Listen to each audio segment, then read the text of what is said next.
I was low-key going on a tangent, but anyway, let's get into the video. Things I learnt in 2018. So basically, one of the first things I learned, sorry, I got my book here. Don't watch the journal, like this journal's been through a lot. This book, the book cover basically represents my 2018. This is what happened. Like even the 2 is shoveled, and the glue, everything is just exposed, but it's all good. I got my notes in here. I'ma just pull them up. Pull them up real quick. Where's the page, man?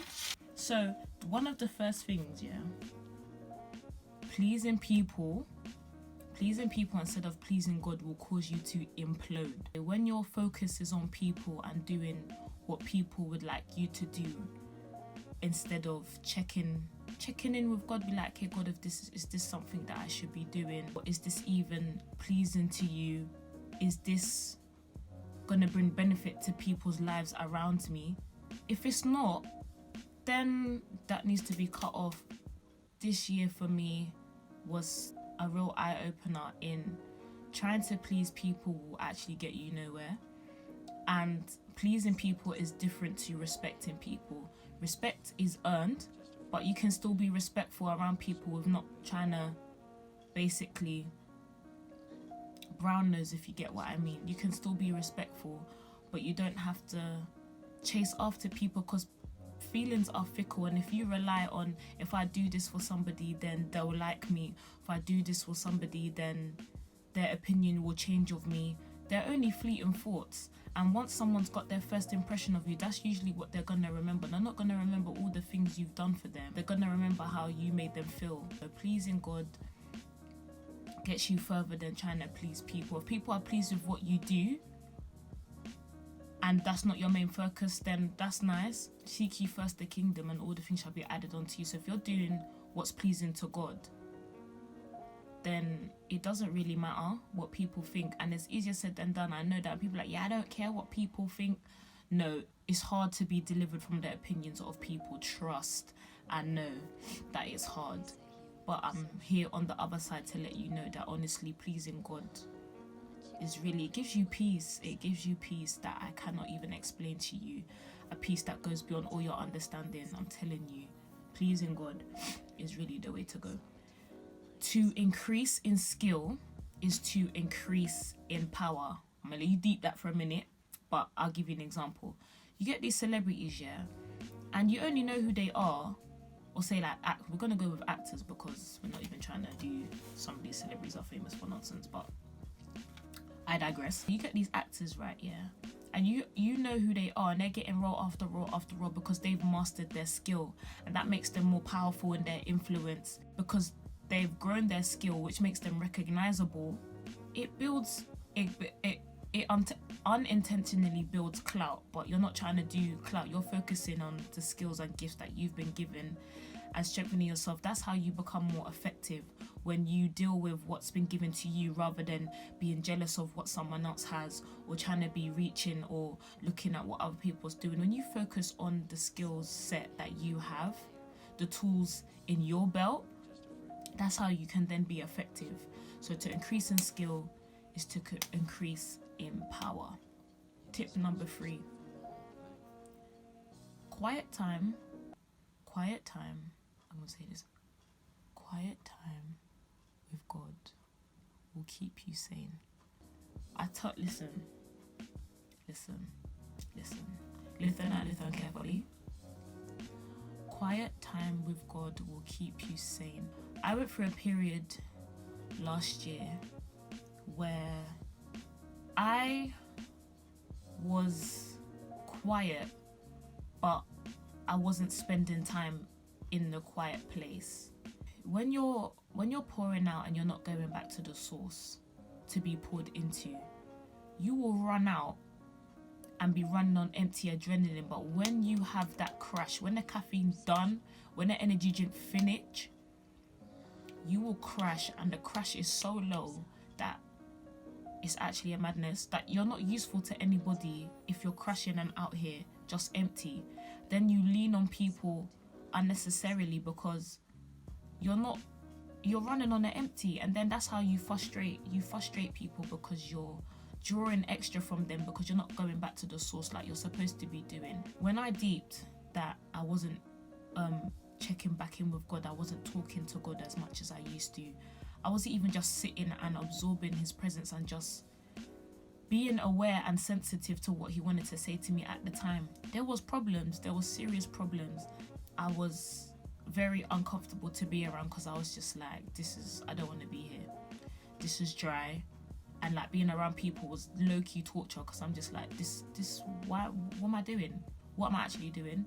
Even if you're not a Christian, I'm a Christian, so everything I say is going to be based on faith. But even if you're not, just spending time collecting your thoughts and meditating on things that are good and pure, your mind will be in a lot better place, and you can think much more clearly and be helpful to others, rather than just going on impulsive behavior, like just for the moment. Like that soon it will finish, and it's not a healthy way to live.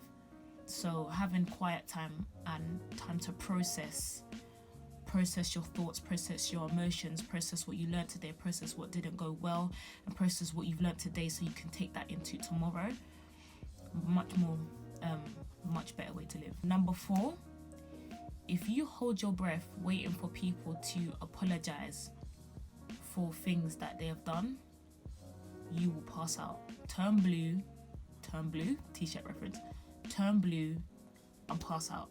What I've learned over the last couple of years is that people are people.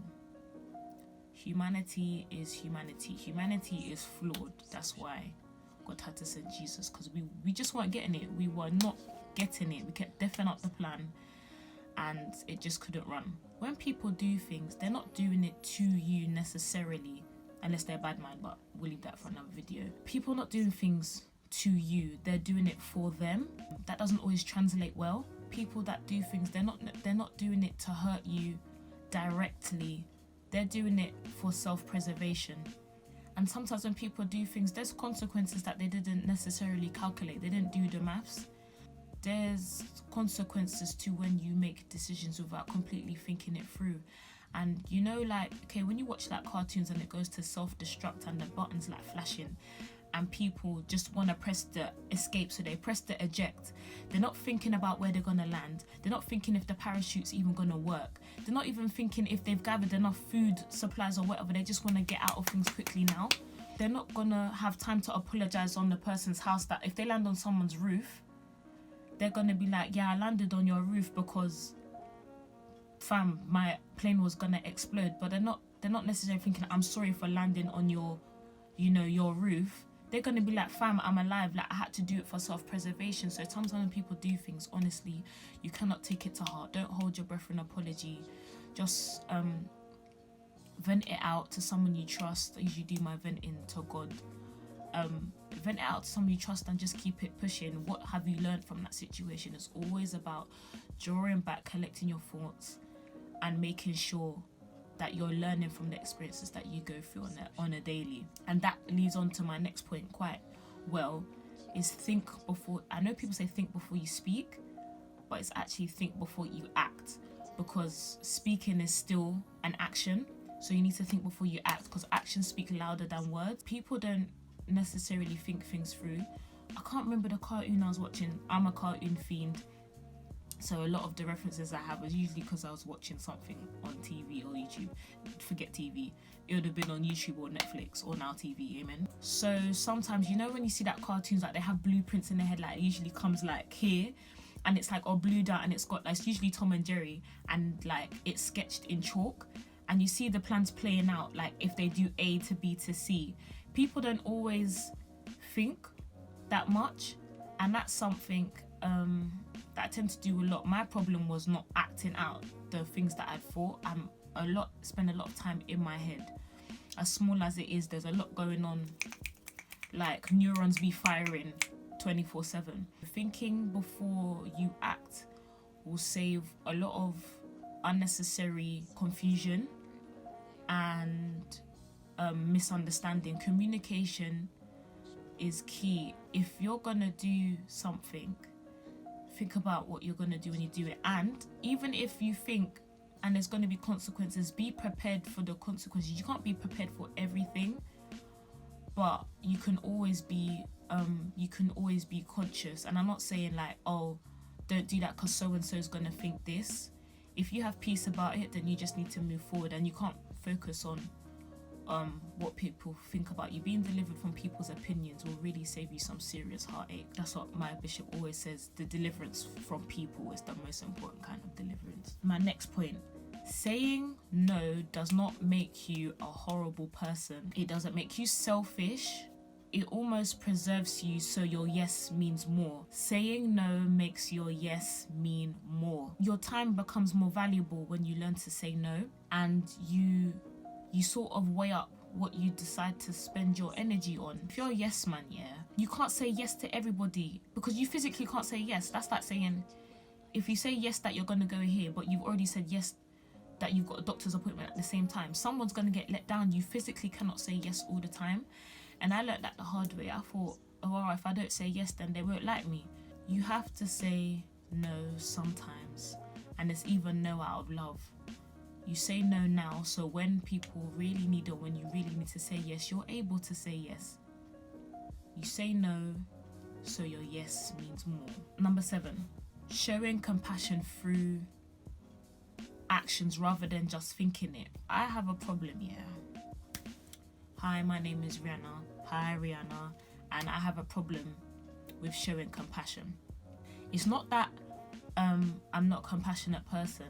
Yeah, I built up walls because, let's be real, like when I was a child, I was very nice. I was really calm, like calm-tempered, but over the years, like school, like through bullying and whatnot, like you just build up hella walls, and like you just build like for protection, like there's boundaries and there's barriers, and it's kind of sad because then when it times to come people that it's time to like let the walls down, it makes it so much harder. And that's why I had a problem with showing compassion, because I'm like, I can be nice and show compassion and telling people, I really appreciate you for being here, or you look really nice today, or are you hungry, let's go get something to eat. And I think of doing something, but I'm like, nah, the rejection's too real, so I'm not gonna do that. And I've got to a place where if they reject you, that's okay. Like, you've done your part. It's not on you anymore. So showing compassion despite everything is always more beneficial than keeping it to yourself.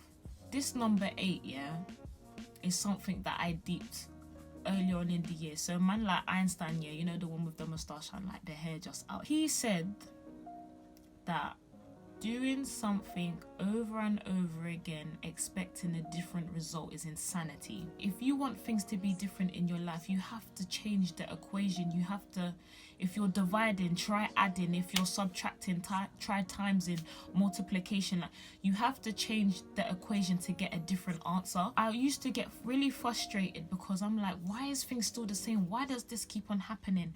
And I'd go back, I'd do the maths, working out, writing things down, and I'm like, raw.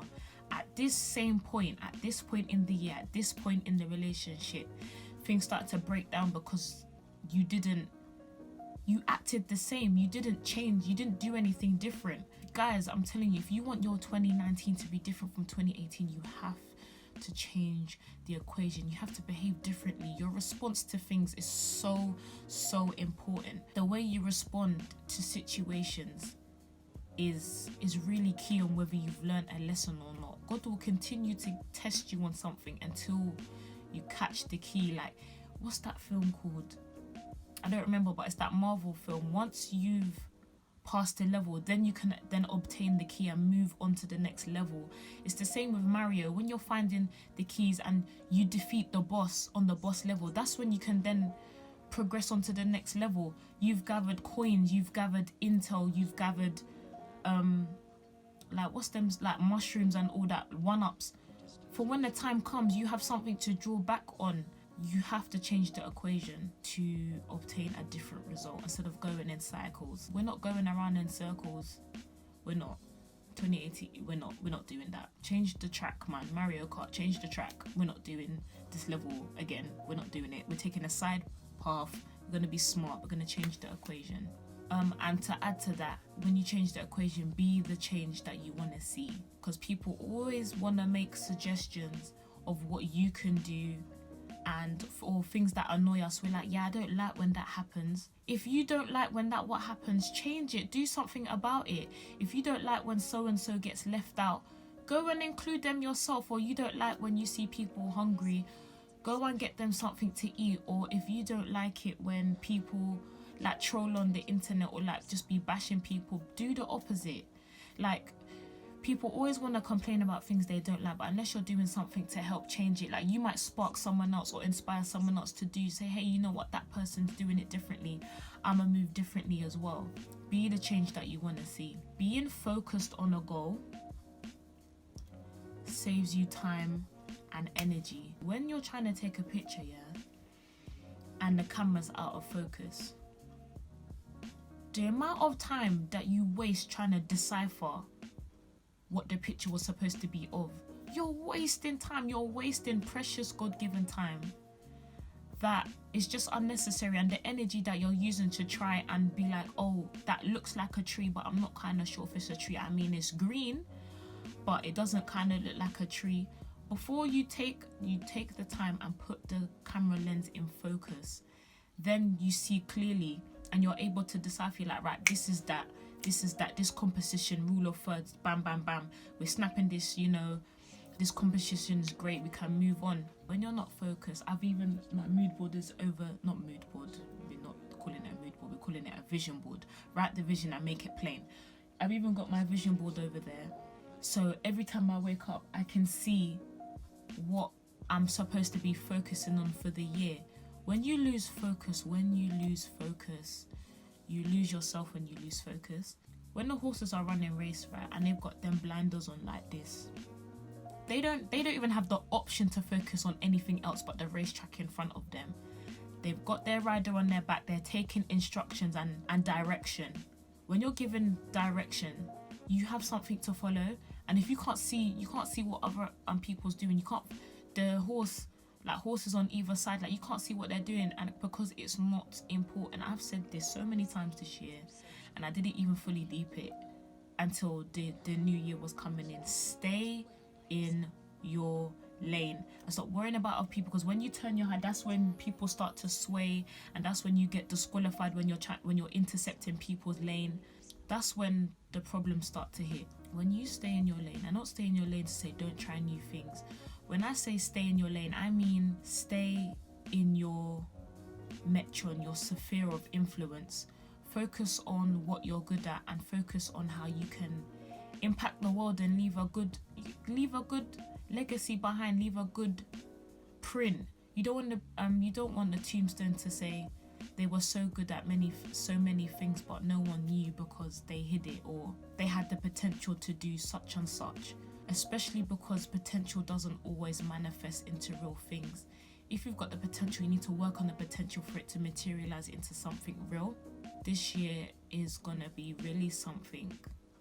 Mark my words, it's really gonna blossom for you if you guys stay focused on what you want to happen and what God's will is for your life. If you stay focused. Another thing that I